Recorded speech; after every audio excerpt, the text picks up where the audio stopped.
बेदी उपरे जली था झीर होमोनिया हेले ता आगुरु एपटे जलिला बापांकर चिता।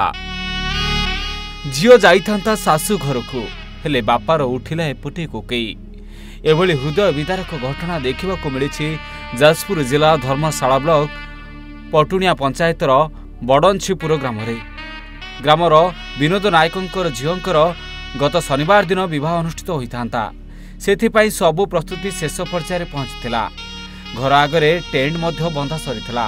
रोषे समस्त सरंजाम सह परिवार और राशन सामग्री सबु किणा सरीला। धूमधाम रे होइथांता झीर बाहाघर आ झीर बाहाघर को मध्य बापा जगी बसीला। बापार आज एभली कोकई उठिला। झीर बाहाघर पाई पूरा परिवार खुशी रे थिले। बाजा रोशणी रे कंपी थांता गाँ दांड। बधू बेसरे सासू घर को जाइथांता झील हेले विवाह घर पूर्व दिन झीर मेहंदी रसम चलीथिबा बेले बापा विनोदଙ୍କ छाती जंत्रणा होइथिला। जंत्रणा अनुभव करिबारु तांको प्रथमे बड़चणा पर कटक बड़ मेडिकल को स्थानांतर करा जाइथिला हेले सेठारे तांकर मृत्यु होई जाइछि। मृत्यु खबर सुनी परिवार और ग्रामवासी समस्त आश्चर्य होई गले।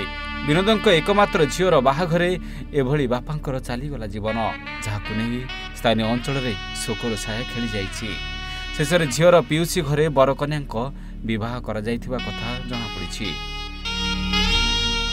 जाजपुर धर्मशाला रंजन कुमार ओझा रिपोर्ट ओडिशा भास्कर।